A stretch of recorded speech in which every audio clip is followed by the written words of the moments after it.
नमस्कार बच्चों। आज की कक्षा में हम कक्षा 10 हिंदी काव्य खंड का पाठ 3 रसखान के सवैये पढ़ेंगे। तो आज पद्यांश नंबर 4 देखिए।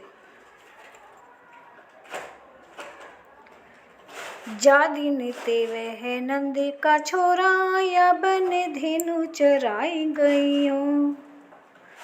मोहन ताने गोधन गावत, बेनु बजाई रिझाई गयो है।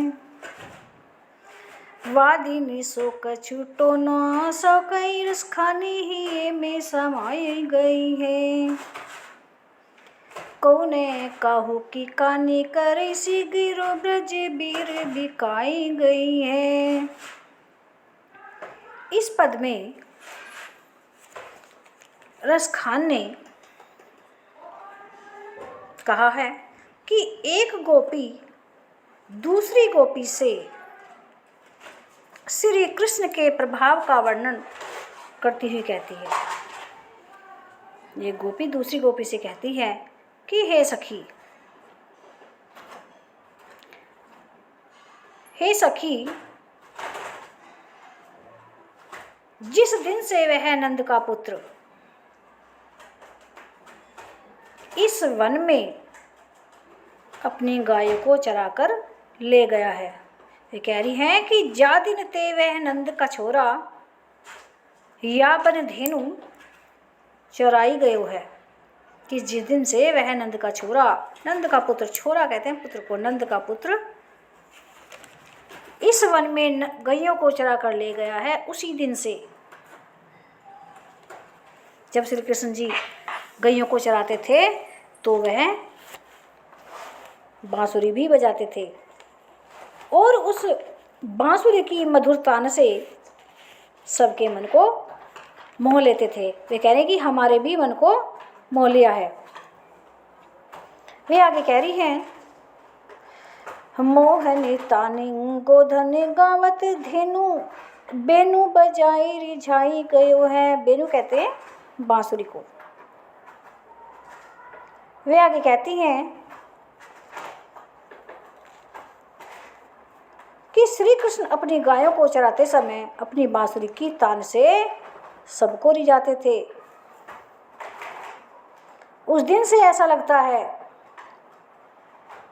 वे आगे कह रही हैं कि उस दिन से ऐसा लगता है, वादिनी सो कछु टोना, सो कई रसखानी ही में समाई गयो है। उस दिन से ऐसा लगता है कि जैसे किसी ने हम पर टोना टोटका कर दिया हो, जादू टोना कर दिया हो। रसखान कहते हैं कि वे आगे कहते हैं कि उस दिन से वे हमारे हृदय में बस गए हैं। आगे कहती हैं, कौने काहू की कानी करे, सी गिरो ब्रज बीर बिकाई गई है। वे आगे कहती है कि हे सखी, ऐसा हम क्या करें, क्योंकि यहाँ कोई किसी को कुछ कहता नहीं है।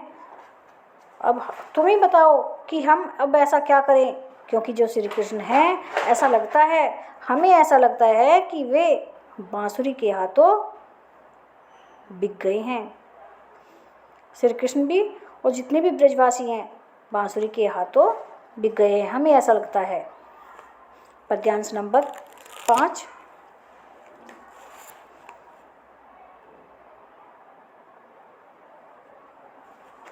कान भय बांसुरी के, अब कौन सखी हमको चाहिए। निष्ठोष रहे संग साथी, लगी यह सोतन तापन क्यों सही है। जिन मोहि लियो मन मोहन को, रस खानी सद हमको दही है। मिली आओ सब सखी भागी चले, अब तो ब्रज में बांसुरी रहे।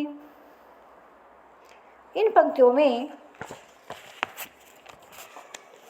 श्री कृष्ण अपनी बांसुरी को अधिक सम्मान देते हैं। इससे गोपियां जो हैं इनसे ईर्ष्या करने लगती हैं और वे आपस में बातचीत करती हुई कहती हैं, वे कहती हैं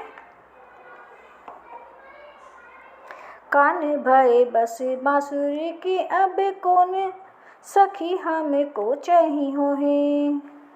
वे कह रही है कि अब तो श्री कृष्ण बांसुरी के ही वशीभूत होकर रह गए हैं। अब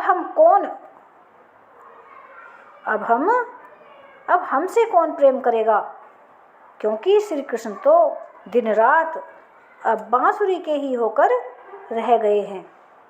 वे आगे कहती हैं, निसदोष रहे संग साथी, लगी है सोतन तापन, क्यों सही है। वे आगे कहती हैं कि यह बांसुरी सोतन की तरह दुख दे रही है, हम यह दुख क्यों सहे।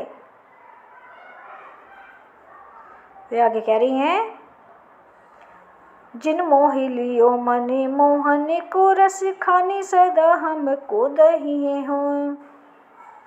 वे कह रही कि हम यह दुख क्यों सहें, इसने तो मनमोहन को ही पूरी तरह मोह लिया है, क्योंकि श्री कृष्ण तो जो है हर समय मुरली को ही अपने साथ रखते हैं। ऐसा वे एक दूसरे से चर्चा करते हुए कहती हैं। आगे कहती हैं, रसखान कहते हैं कि गोपी एक दूसरे से चर्चा करती हुई कहती हैं कि अब तो यह हमेशा सदा साथ रहेगी और हमें जलाएंगी। आगे गोपियाँ कहती हैं, मिली आओ सबे सखी, भागी चले अब तो ब्रज में बांसुरी रहे हैं। कि हे सखी, अब हम यहाँ से भाग चले, क्योंकि अब हमारा यहाँ पर कोई नहीं है। हमें लगता है कि अब तो ब्रज में केवल ये बांसुरी ही रहेगी। आगे देखिए पद्यांश नंबर 6।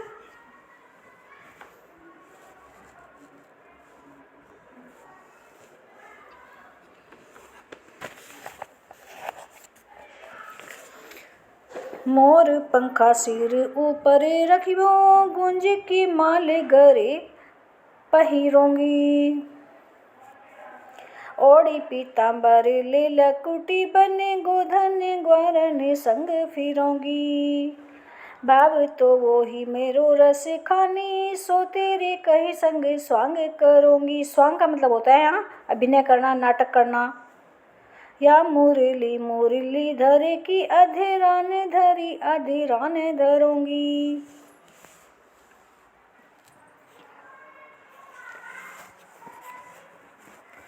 इस पद में गोपियां श्री कृष्ण के वियोग में गोपियां श्री कृष्ण का रूप धारण कर लेती हैं और अपने मन को समझा रही हैं।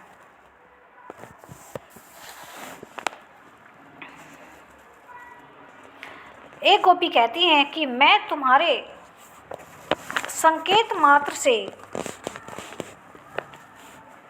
मोर के पंख को सिर पर धारण कर लूंगी। कह रही मोर पंख सिर ऊपर रखियो, गुंज की माल पहनूंगी। कि मैं तुम्हारे केवल संकेत मात्र से ही मोर पंख सिर पर धारण कर लूंगी और गले में गुंज की माला पहन लूंगी